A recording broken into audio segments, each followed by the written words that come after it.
totally forgot about this. Oh, great. I was offered a new one, but I don't know. I didn't feel like I like this chair. It's been with you for like forever. I'll get a new one. I hear all the creaks. Okay. Maybe I'll sit on the or stand. Oh no. Hello. I don't know.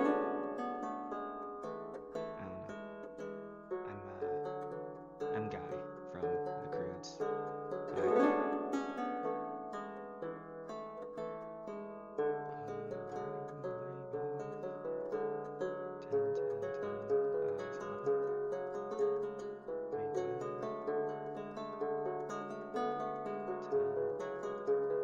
Wait, what? 10. Oh no. Forgot. Had to have been this one. Had to have been. Yeah, chapter 2. Okay. You're back in the ruined hallway. It stretches into the lobby and further into the hotel. Up ahead, something catches your eye. A leather-bound volume, not too different from the check-in register you found in the reception office, has been carelessly thrown on the floor. A bookie. A cursory look reveals most of the pages have been torn out, but the cover's backside contains something written in the same script from the deed. The glyphs shift and twist under your gaze, marching into place the harder you look. After a few minutes, however, it turns uncomfortable, as if your mind was being drilled by the paper. You took a seat at the lounge's bar, just a foot away from the green glass shards, scattered about over the purple stain. You lose yourself in the deciphering of the script. Asterian sentence. Okay, I'm sorry, but it's like stage fright. I don't know. Like, I know no one's gonna watch this, but I enjoy it. That's why I do it. Hereby the gods of Olympus sentence the prisoner, Asterian, to eternal damnation for his meekness and cowardice in the face of adversity. With this sentence, his prison is created, a labyrinth born out of the gods like Icar. The labyrinth shall welcome lost mortals with nowhere to go. Among them, a jailer will be picked to command and rewrite the realm.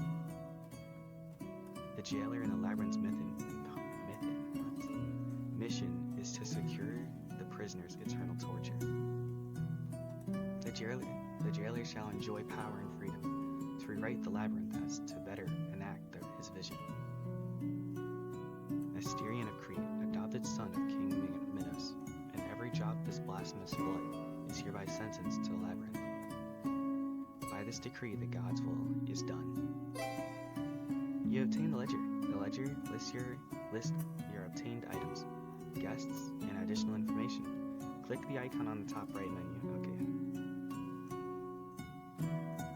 You're pulled from your trance by the bang of a door closing down the hallway. The light around you has shifted. You look back to the garden, and the sun is already setting. Time passed in a flash, and now the clop of hooves on marble floor echoes through the corridor.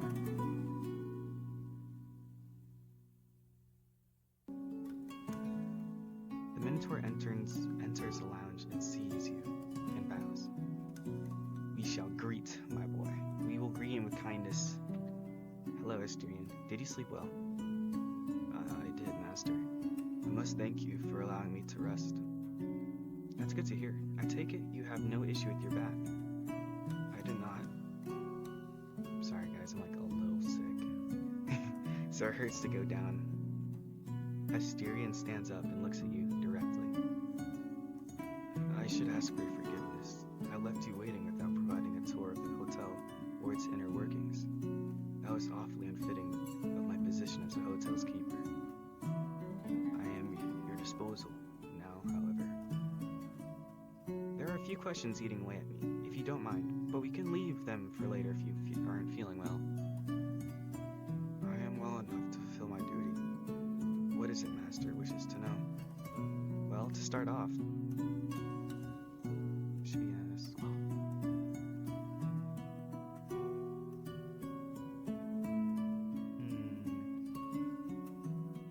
How are you feeling? Well, that's my question. So about the food. Back there, you just made fruit appear on your hands. It was like the whole world just blinked for a second. What exactly is going on? I am frightfully sorry, my lord.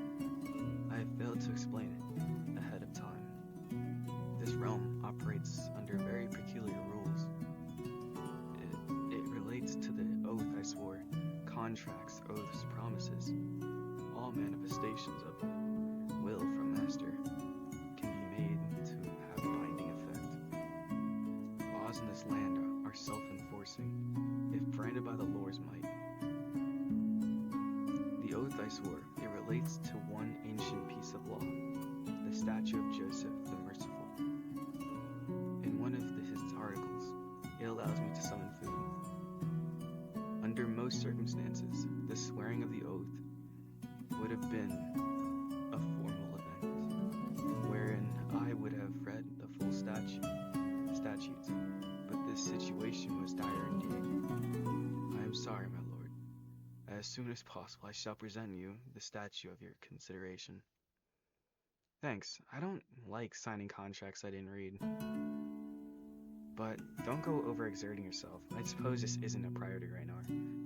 Whoa. Getting patched up is more important. Still, that isn't exactly what I asked you about. You can summon food because of the oath, but how can food be summoned like that in the first place? In other words, what kind of place is this? The Minotaur's gaze goes to the floor. His hooves scrape against it. This realm was created to imprison me. The jailer's mission is to keep watch, and for that purpose the gods saw it fit that matter could be spontaneously created.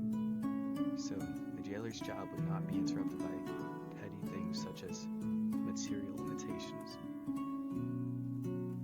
It is as well the master's compensation, being able to create whatever your heart desires out of thin air. It is quite a reward, isn't it? Wouldn't you say? That's right. This is no small power.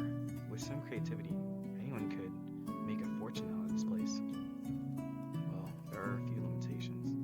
Mainly, the realm refuses to make metals such as gold or silver in large quantities. But previous masters were quite creative, and that did not stop them from amassing fortunes of their own. As keeper, it is my duty to instruct you on this matter.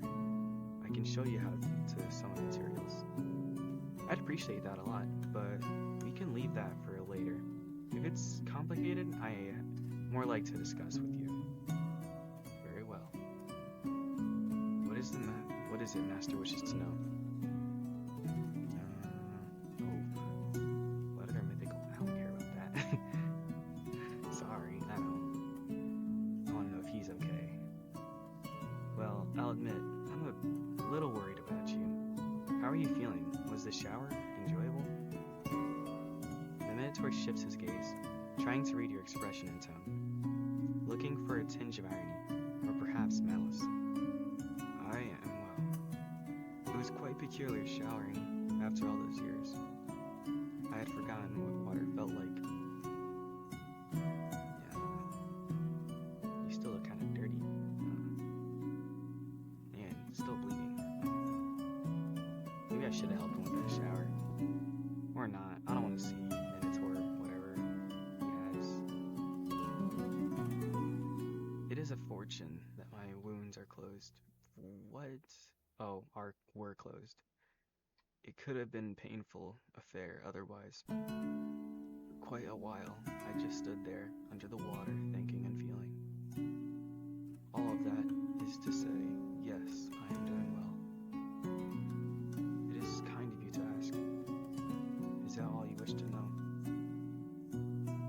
What other creatures are there? I'm still a bit shaken up after learning Greek gods are real, or were. There are a lot of implications to that. You know, for example, I can assume there's an afterlife then. Perhaps. I was sent to an afterlife after my death. It was called Hades. That was back then, thousands of years ago. I know not what happened to the gods or if their realm persists to this day.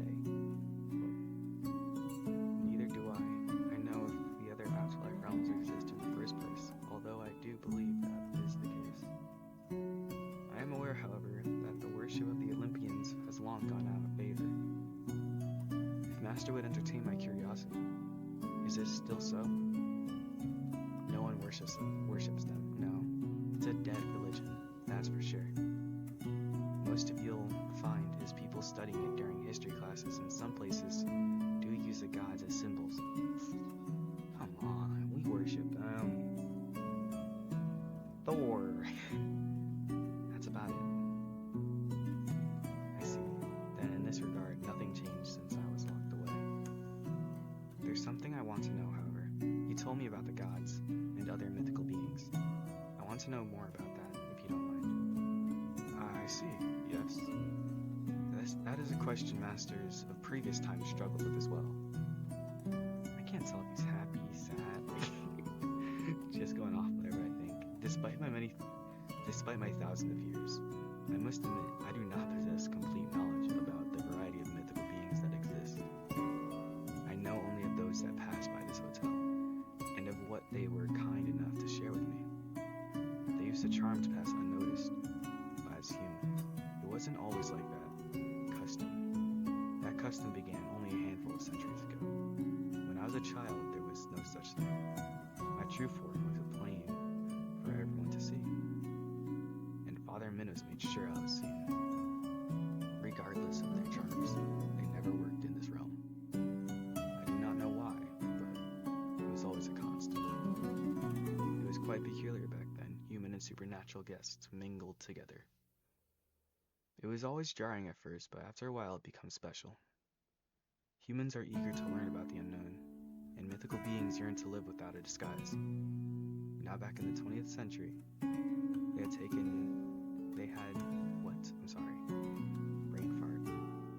They had taken to it using what was the word again? It was a booklet they carried around. Oh, that was a phone. A phone? Not a passport. Yes, a passport. They would have it enchanted and would keep it close, always. It was inconspicuous. How do you... Okay. But they'd keep multiple charms with them. Jewelry, oftentimes, in case they were separated from their documents. Did they make passports then? How is that? Oh, I don't think so. I am sorry that I know not much about it, but I had one impression these booklets were issued by governments. Government knows lizards are real. As in, the governments made the enchanted passports. A few times I was told they had to be registered. It was quite common for mythical beings, even the staff, to be required to report back to their countries for bureaucratic affairs or for warfare. Master Jean Mary was not the only man we lost to the Great Wars. I didn't expect there to be bureaucracy among mythical beings. Indeed, it is tad peculiar. I would stress that all of this I learned from my previous guests. I never saw to it for myself. Before I forget, I found these inside a safe near the reception. You give Asterion the bundle of passports. Are these the enchanted passports? They don't seem anything out of the ordinary. The Minotaur looks over at each of the passports, how his brow furrows, and for a second, it and his lower lip quivers. Yes, this is it. I recognize these names. These are the passports. They hated these things. They were their shackles, which is why they were so eager to stay and work here, in a place where they did not have to hide their true forms. It's not only about their shape either. There's something else these passports did. It made them easy to forget and go unnoticed. Again, I never witnessed it for myself, but often I was told it was terribly difficult to make friends, establish relationships too, when your loved ones are prone to forgetting you were ever existing. That sounds rough, to say the least.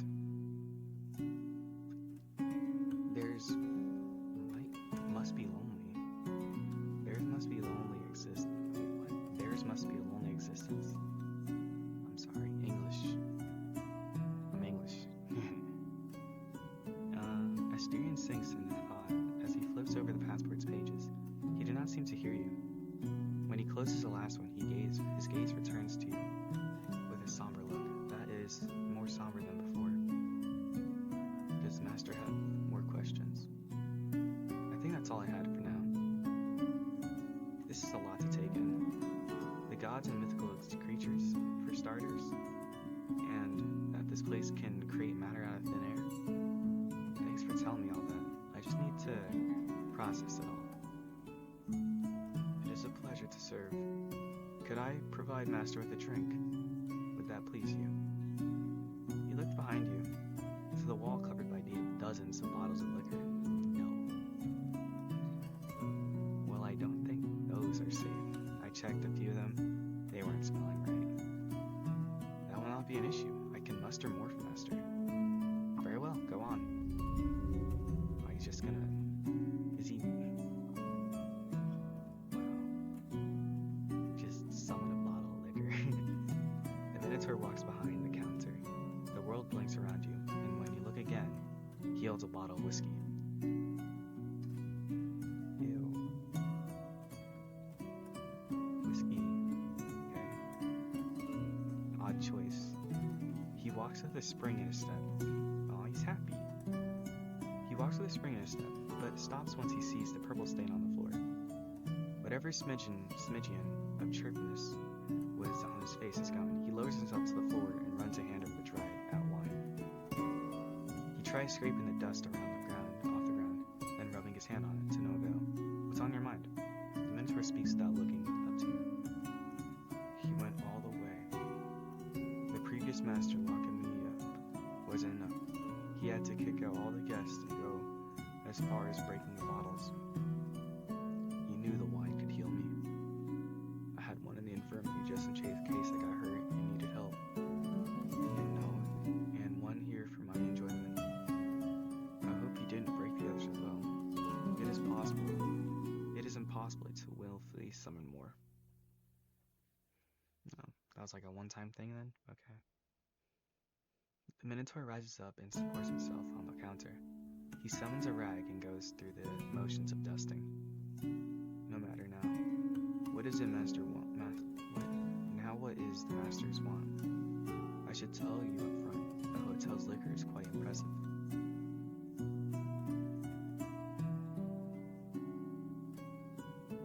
What kind of drink? Water? You tell Asterion about your favorite drink. He listens intently. As you speak, the hotel blinks around you. A second after finishing your description of the drink, it sits in front of you. I hope it's to Master's liking. It isn't bad, but neither is it good.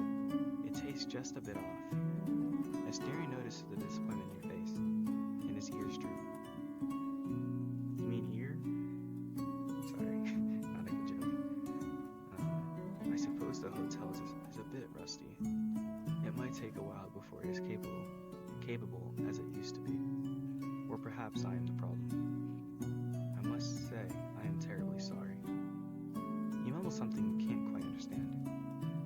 His remaining eye twitches. It's so hard, like,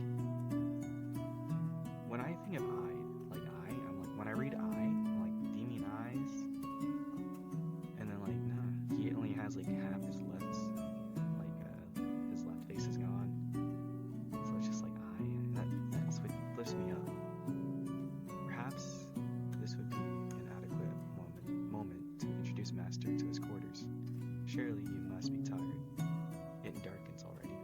And these sayings, wow. The two of you return to the hotel's lobby. The spiral staircase, now tinted orange by the skylight, remains as welcoming as before. I'm sorry, I'm talking too much. This is my first time reading too, guys. The fourth floor has no doors, however. Here, this floor is dedicated to the Master and those he allows in. We're not doing anything on that floor. The hotel bends to the Master's will. Wish for a door and it will be done. My power is similar to yours, albeit much weaker. Are we, like a demigod in this building? What are we? Percy Jackson? In due time, the hotel shall conform from the ground up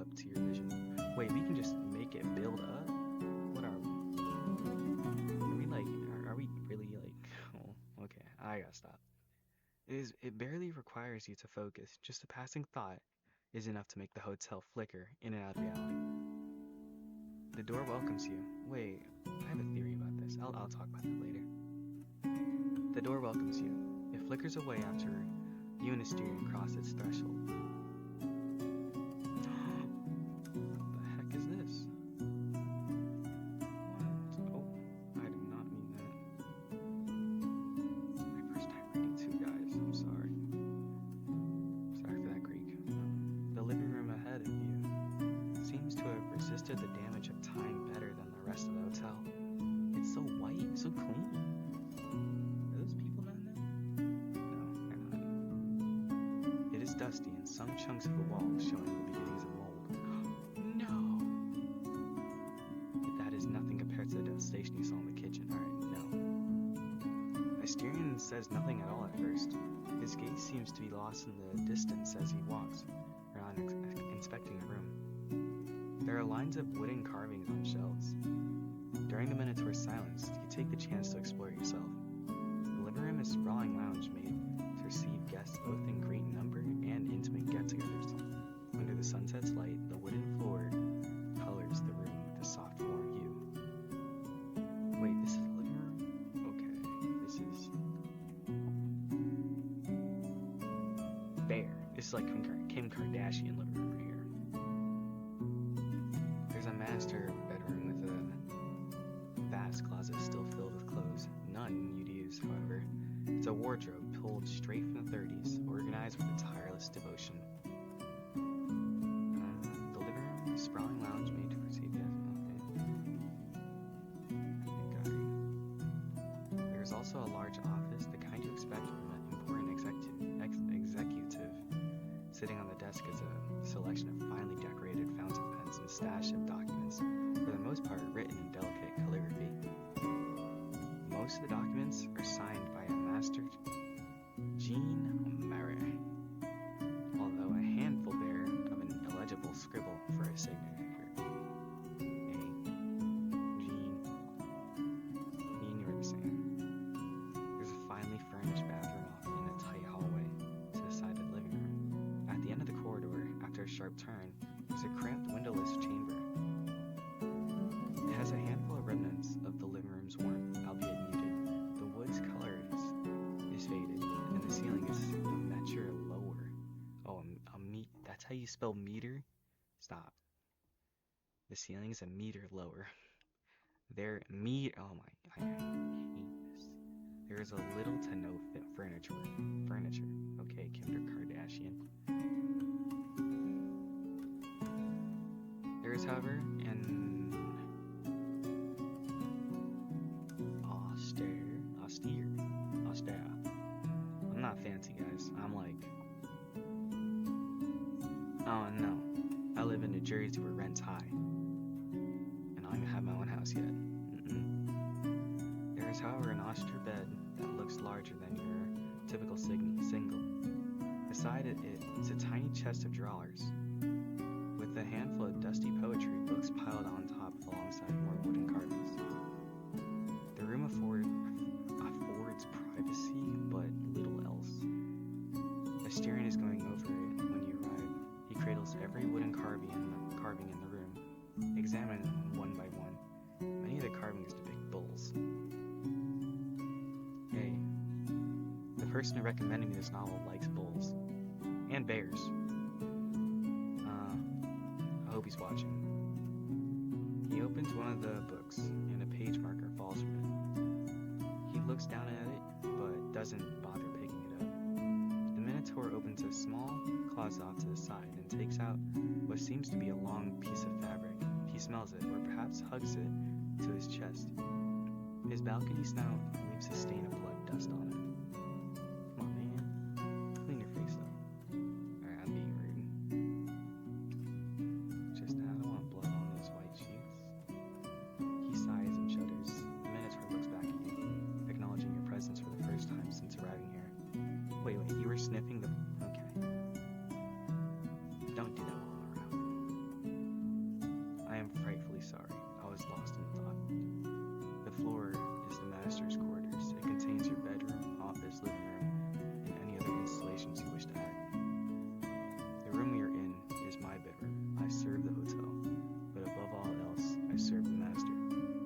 often considered it convenient to have me around, as I can cook and help master however he sees fit. There were masters who had children, for instance. I would assist in tending to them, providing entertainment and play while the master rested. Master Jean Marion was a man of culture. He enjoyed having me play my lyre for him at night. Lyre? I don't know, sir. We're gonna, me and Co are gonna read that book, or read that game, play a game. Who cares? Co, you better be watching this. The Minotaur's gaze wanders away again. His hands caress a wooden carving. I'm sorry, his gaze doesn't caress. The wine should be in the kitchen. The two of you go there. This time, there's no purple stain on the floor or glass shards thrown about. The empty bottle is gingerly placed on the counter beside the sink. It's like crazy. Mysterian shrinks down again. At least he did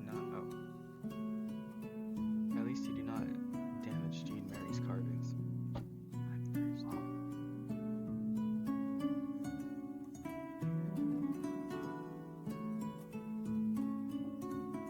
I'm sorry if you can hear that. I'm not trying to do that.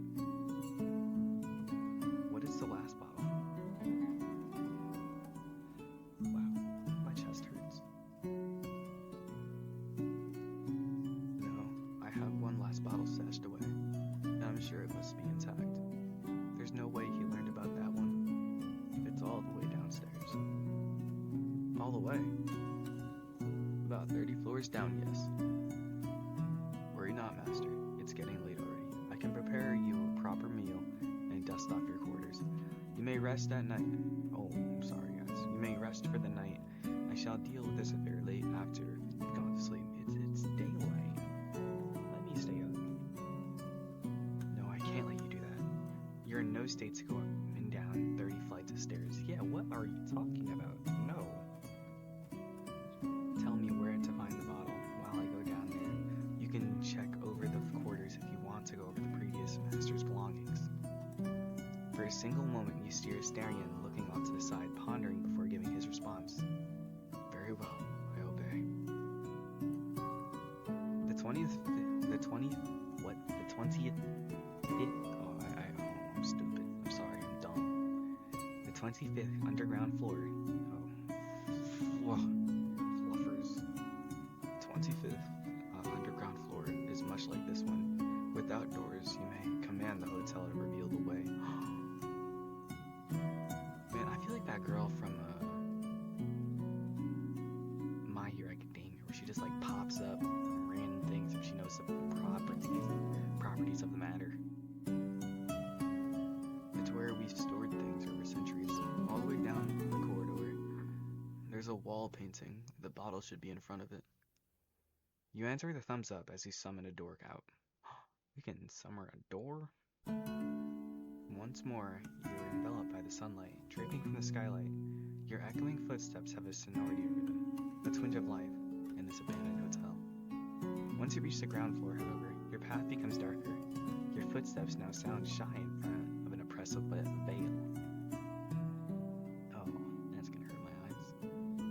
The 25th floor cannot come soon enough. A plague on the featureless wall greets you. The door flickers in front of you with a similar eagerness. I'm sorry if I'm like pausing a lot. I like these backgrounds. The hallway extends far into the distance. It slides in line with all sorts of objects. Armor sets, furniture, statues, treasure chests full of trinkets from all ages. I don't want to end this adventure short. You take a moment to examine your surroundings. You walk down the hallway, making some stops along the way to take a better look at some of the artifacts and items around you. Among all the ancient artifacts, you occasionally see some more relatively modern items. To your left, you see shelves with an array of small steam engine models that look right out of a museum. They all have some of the small bronze plaque with some of the same signature etched on it, which you see, you can tell my New Jersey accent, have the same. They all have small bronze plaque with the same signature etched onto it, which you see go through small changes as the year next to it increases. The models get more elaborate. Further ahead, you spot dismantled electrical equipment in the displays. What looks like early versions of vacuum tubes, copper cables, wrapped in dusty and crusty insulation, and what might be a voltaic battery. You can barely believe your eyes as you walk by a full-sized, partially assembled Trubik. I'm gonna say that. You're not sure if the hallway looks this spacious before you walk in front of it. You keep walking before you get a headache trying to wrap your head around it, and continue searching for the bottle. Oh, that's it? As you reach the quarter's end, the objects take a sharp turn to what you'd expect from a museum of ancient Greece.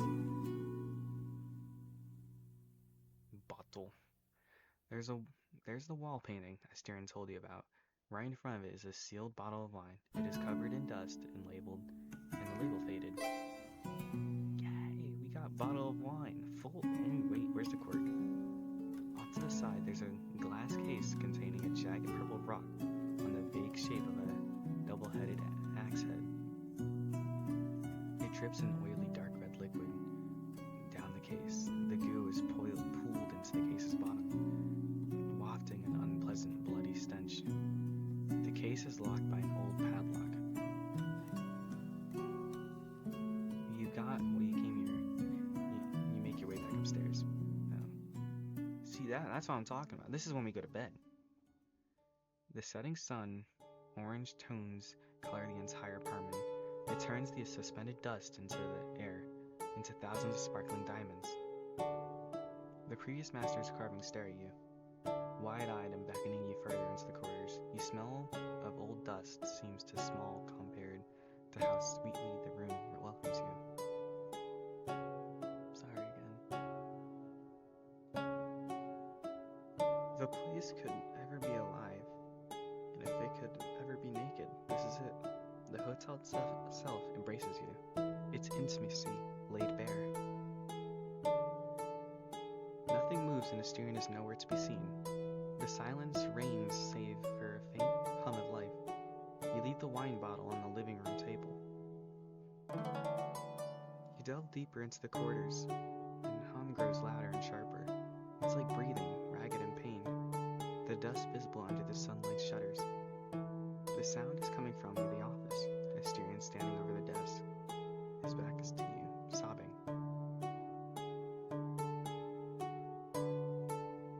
Your footsteps are not. He's actually crying. Oh, I'm sorry. Your footsteps are not enough to make him aware of your presence. The Minotaur sobs again and again, each one coming deeper inside of him. They begin meek, hardly more than a snort, but he lays his hands on the desk and curls forward. His vertebrae jut sharply from his deathly thin skin, made more obvious by how he hunches over. He spits out a sob from the depths of his lungs. The dam bursts. He breaks into wave after wave of grunts and half-muffled screams. He presses his face against the desk and claws at it, leaving his marks in the pristine wood until he falls to the ground, curled up like a child. He sees you, and then, with his tear-drenched eye, he ignores your presence. Master or not, you are too small. He curls further into himself, mouth covered by his hands as he lets out another muffled yell. The Minotaur's voice breaks midway through and he goes silent, even if his mouth is still locked in agony. But Astarion looks up to you, aware of your presence, and makes no effort to hide or cower.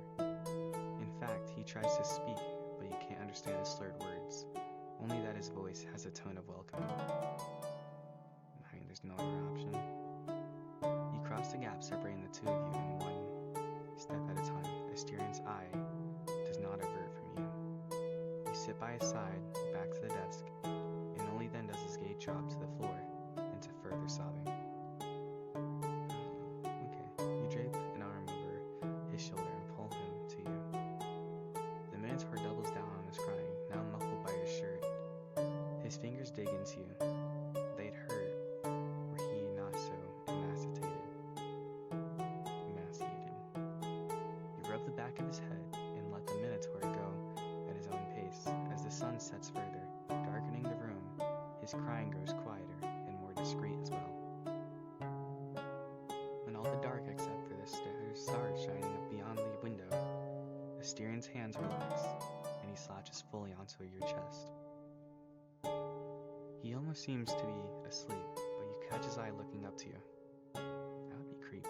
I'm sorry. I can't picture like a cow person looking at me with a cow head. Asterian's pacified, but you give him a few more minutes to make sure. His fingers dig at you one last time, right as he sighs. You pat him on the back and help him up. He says nothing about what just happened, but accepts your hand. When you leave the office, he stays close by your side. Back in the living room, you guide Asterian to the sofa. He sits without questioning, but accompanies you with his gaze as you open the wine bottle and bring it to him. It was just where you said it'd be. Asterian caresses the bottle. Thank you. Cheers. Asterian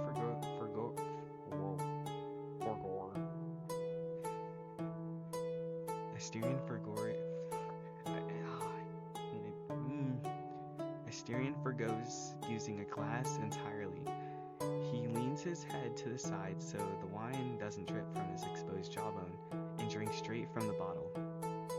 He savors the first gulp. He sighs, leaning his head back, and lets out a groan as his entire body relaxes. Then he returns the bottle, this time drinking in earnest. From the corner of his eye, he looks at you. A tinge of shame spreads on his face as a drop or two of the wine drips from his exposed jaw. He doesn't take long before his arms shaking, however, for his emaciated musculature. Okay, I don't take anatomy, guys. I should, though. Holding the position for It doesn't take long before his arms start shaking, however, for his emaciated musculature, holding the position for as long as the challenge. Yeah, no, we're just gonna keep going. Hold the bottle for him. Suggest he use a glass. What do I want? Do I care? Like, wait, what are we doing? He's drinking, right? I'll just hold it. Maybe. I don't really care. Hold the bottle. You stand up and help him hold the bottle up. It's like the bottle feeding a calf. Asterian looks up at you with a sharpened gaze. He does not reject your help, but his brow frowns, and his eye locks onto you in petulance. I don't know what that means. Barely a minute passes before he seizes the bottle and goes back to holding it up himself. He wastes no time drinking the entire contents of the bottle without stopping, going as far as to shake the bottle to get the last drops. Asterian leans back on the sofa, a half smile painted on his face. Thank you so much for the wine, Master. I feel better already. It won't be long now before it starts taking effect. Don't mention it. It was nothing. Is that so? If it were not impertinent of me, would you answer a few questions? Sure. I don't see how long. There's a fruit fly in here. Sure, I don't see how that could be a problem. I wish to know about the war. How did it end? War? Which war? The Second World War. Conflict between the Allies and the Axis. France was occupied. How did it end? Did France exist still? Yes, it does. France is doing fine. The Allies won the war. A lot of stuff happened since then. You barely tell him France's history after the Second World War, especially the aftermath of the war. Oh, so I'm relieved to hear that. I spent all those years locked away thinking about it. Master Jean-Marie talks so many times before about France. Paris, this and that, but also about the countryside, the fields of lavender, the fragrances, the vineyards, all sorts of wine. Master Jean-Marie could never go a meal without a glass. He grew up in a village near Bordeaux, yes. always said his village's wine was the best, period. Master Jean Mary fought in the Great War too. He found his way to the hotel as a guest himself, a shell-shocked young man fresh off the battlefield. He inherited the deed from the previous master, and his rule over the hotel was a sight to behold. He was very kind, had a preference for bringing in victims of war. Hey, we have no preference, we bring in everybody. It was if we had the choice to bring in people. It wasn't easy caring for so many amputees and shell-shocked men, but it was worth it. He lived it. He loved it here, but I suppose he loved France the most. I couldn't dissuade him from returning home to liberate his country. He died in 1944. I felt it right when I felt it right when it happened. I felt the bullet go through my head in the middle of the night. 1 week later, the next master arrived. Jean Mary left a will, giving the hotel's deed to his brother, Master Clement. Clement wasn't bad at first. He was very eager to please, to be of use to the guests, but there was something in him, a greed, I suppose. To merely be liked wasn't enough, you see. He and Master Jean Mary differed greatly. Jean Mary had a vision to bring comfort to those affected by war. Clement, on the other hand, didn't want to be liked but worshipped. He had his eyes on a guest, a woman who held his mind in the palm of her hand. I can only believe it went badly, and so you saw what he did to me. The guests are gone, and the hotel has been left to rot. I had glimpsed the beginnings of the madness in his eyes. I am no fool. It was clear he was no sane man, but I hoped he be harmless. I believe I met this Clement you speak of. Do we care? We care. That's us. We care. I believe I met Clement you speak of. He gave me the hotel's deed, talked a bit about himself. He said he squandered his chance at something good. He's senile now. Can barely talk right. He was looking for someone to take over the place because none of his kids would do it. When I checked the deed, it seemed like gibberish too. I could only believe he wasn't thinking right, and he gave me some used napkin. He said he had done bad stuff during his life, but I never imagined it was bad. It was as bad as I saw here. Asterian's brow is furrowed, and his eye wanders. He twiddles his thumbs while you speak. She's still alive then? He closes his eye, wrinkling with visage and anger. Asterian looks up to the ceiling. Don't revenge is bad. Don't hate on old people. His voice is relaxed now, almost soothing, but carries a spike of sobriety. Master, if once again you would accept it, may I ask a question? This one, however, may be out of place for me as a keeper. Don't ask us to kill a person. The labyrinth was created to torture me as a punishment for my crime. But over the years, the human masters come to impose a different will onto this realm. It began with a young man who took pity on me, and over the generations it became a haven for the lost. Each master had a vision for it. We had a good run, a few good centuries, ever since we started until as you saw Clement came along. Oh, are we going to rebuild? Oh, I think that's all your choices. I'm an idiot. I wish to know your intentions. That is awfully out of place for me. As prisoner, you are my captor, and I shall obey whatever you will be. Nonetheless, I wish to have my impertinent question answered. If it isn't much, is it your will to carry the hotel's mission, to offer sanctuary to those lost with nowhere to go? I shall let you know, before you answer, that I am used to suffering. I've been through a lot worse than you saw today. Don't say that. Ew. If your will is to torture me like Master Clement did, then you need not pretend.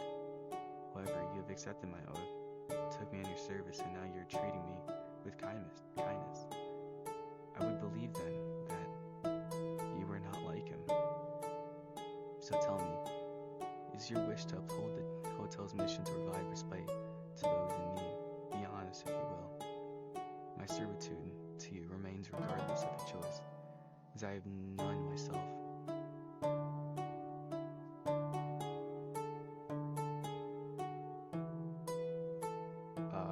What does this mean? I wish to be good to the master. I wish to be good to the master, to the hotel, and to you. I want the best for the hotel, but can't I set you free? Choices.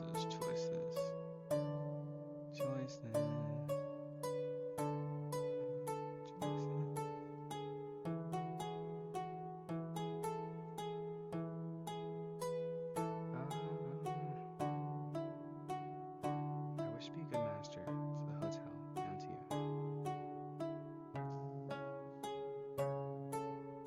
These mean like the same thing to me though. Like the best for the hotel is the best for you, right? And then I wish to be a good master to the hotel and to you.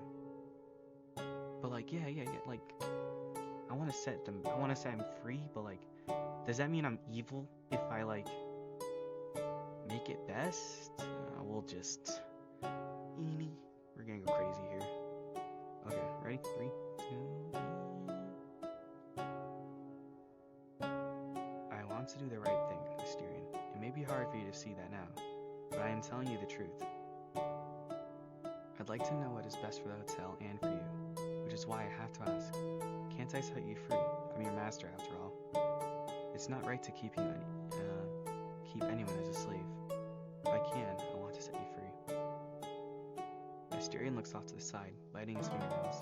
Your words do not have much of a soothing effect on him. That is quite kind of you, master. But it cannot be done. My sentence is for eternity, and I cannot escape it. There have been a handful of masters who said words much like yours. They have good intentions, but cannot be realized.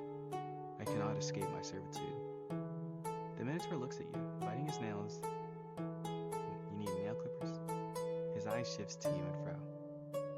Very well. In this case, I will uphold the hotel's mission. I want to be a good master, and to you as well. Mysterian does not answer at first. Only his deep breathing cuts through in silence. It's been so long. I don't know for how long, how many years I was locked away. I must admit, the mere thought of asking gives me chills. Master, could you help me? Can you imagine? For centuries, I've been tending to this hotel. It was my mercy. What served me from torture and gave me purpose. It was hard work, and all the masters have been kind over the centuries, but it was wonderful nonetheless. I enjoyed every moment of it. And then Master Jean Mary died. I could have done more to try and stop him. I should have.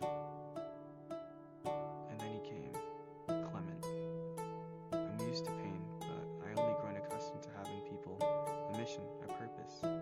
Being locked away didn't hurt half as much as having my guests kicked out. Today you freed me, took me into your service, and now you tell me you wish to be a good master to the hotel and me. Allow me to speak frankly. I am afraid of you, terribly so. You are my jailer. Over the centuries I grew comfortable, enjoying my masters, but after Clement, it's all come back to me. I am so afraid of what you can do to me and in the hotel. There's no choice to obey your every command. I am so sorry for saying this. It is profoundly out of place for the keeper to address the master in such a way. I suppose that even if I'm afraid of you, I've lost my fear of pain and overstepping my boundaries. All of that, despite my fear, I found myself wanting to believe you. Mysterian gets up from his sofa and walks to you. He's clearly tipsy, stumbling about, and as he approaches, the Minotaur kneels before you. I wished dearly for your words to be true. I am not afforded choice on whatever or not I shall obey you. I am a prisoner, but if indeed your words are true, if your heart is truly set on being a good master, then I shall follow you, not out of duty, but out of want. And where I ever allowed true freedom, I would remain by your side. I swore to serve you, and now I swear to follow you, for as long as your word holds true. He looks up to you. The room is still dark, lit only by the moonlight coming through the window, but you can see a glimmer in the Minotaur's eyes. Give him a big hug. We give hugs. I want a hug. Guys, give me some hugs. You pull him from his kneeling position into a hug. He is light, barely heavier than a child. In your arms, he is stiff and cold. Give him a blanket. But just as your hands stroke his back, he returns the gesture and rests his muzzle on your shoulder.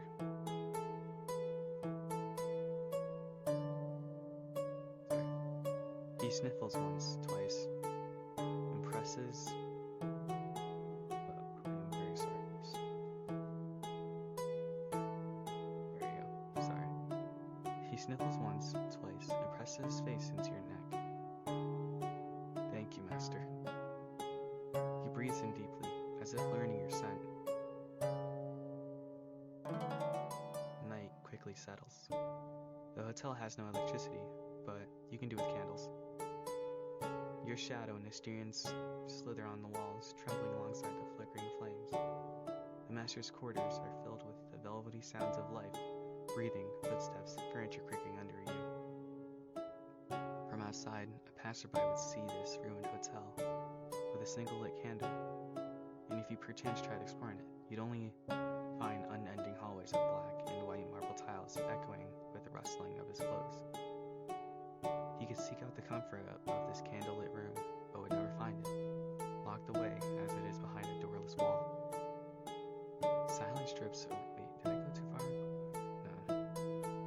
Silence drips over the two of you. More often than not, Asterion is turned towards you, following his gaze. Just then you realize how hungry you are. He summons a humble feast for you: fruit, cheese, water, even a regular bottle of wine. Has to be dehydrating. He turns his back to you to set to the table. He stumbles a bit, and a few apples roll off to the ground. You catch him giving you a sideways glance. His nostrils flare under his nervous breathing. Asterion sees his back broadens as he breathes in, and his shoulders slouch forward with an exhale. He gazes back to you as if trying to say something, and after a few seconds he returns to setting the table. I'm losing your breath, guys. I am not good at this. His tail floats behind him, perhaps even with the same chirpiness. When dinner is ready, he presents it to you with a half smile on his lips. Your candlelit dinner is simple and uneventful. Any offer to have Asterion eat alongside you is brushed off with a shake of his head. It's a long, deliberate movement. Its single-eared whips to and fro with his head. You ask him if there's any way to restore the hotel's electricity. There is, yes. We must light the hotel's hearth, and for that, we must use this. Alexa, stop.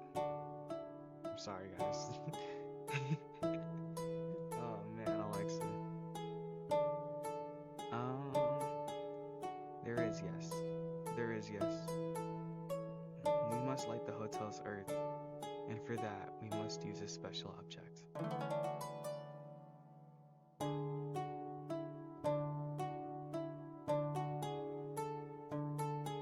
It is a set of bronze mirrors that focus on sunlight. It generates pure flame. It will bring the entire hotel back to life. Shortly after, with nothing else to do for the night, the both of you find and rest in your respective rooms.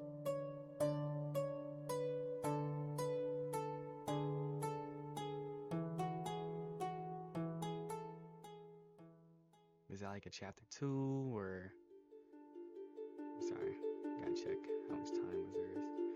Shit, it's like, I'll go over an hour or two. I don't really mind. We started here.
Much of a video. Pretty boring. Or I wouldn't say boring, but it was pretty good. Wow, you are a skinny boy.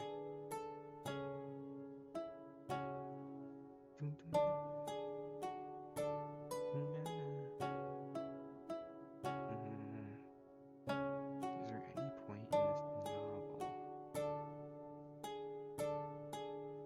I could take a photo of? Save, load. Let's do slow.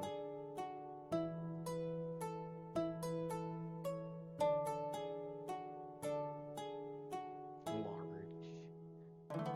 Thank you, Master. Okay, I can't read that.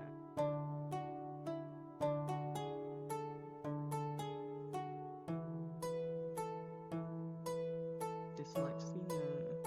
Thank you so much for the wine, Master. I feel better already. It won't be long now before it starts taking effect. Title screen. Thank you guys for watching. I would say I was not really good at this at first. I still am really bad at this. I'm not saying I'm good. I'm saying I'm like... The last video I made it because I wanted to read something, and I thought, this would be nice to read. And Ko really wanted me to read this. He, or they are a friend I really respect and like. But they are a friend, I think. Yeah, they're a friend. Okay. Sometimes it seems like they don't want to be friends. You hear that, Ko? You don't want to be friends sometimes, right? You're not watching this, and you're making me play this game. And I'm gonna keep making videos.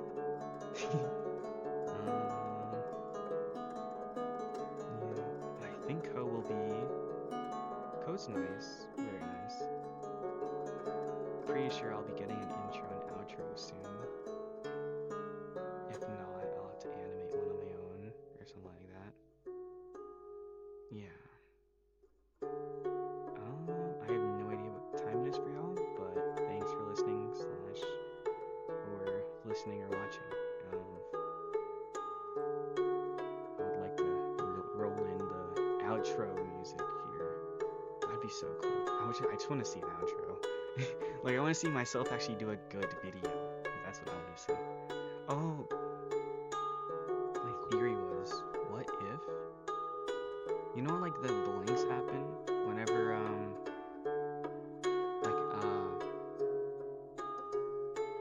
know, it's like, where, like, they're just able to get all that stuff, like, whenever they blink, when, Asterion, whatever, the bull gets, wine from, like, thin air or whatever, I wonder if they're, like, they said it, it seems like a dumb theory now that I think about it, because like if God's willed that they can just pop matter out of thin air because it don't follow the rules of matter or whatever. But my theory was that what if they're actually going to a different reality where they have wine, but the hotel still is the same. So they're changing one thing within the reality, but not everything else. But that's what I'm saying. Like, but that's what they're doing. I'm stupid. Thank you guys for watching or listening. What are you guys doing? Playing your video game? Consider staying for a while. I would like that. I don't mind. I do this for my own pleasure. Yeah, you can come in too. I'm just here. Thank you guys. Bye bye.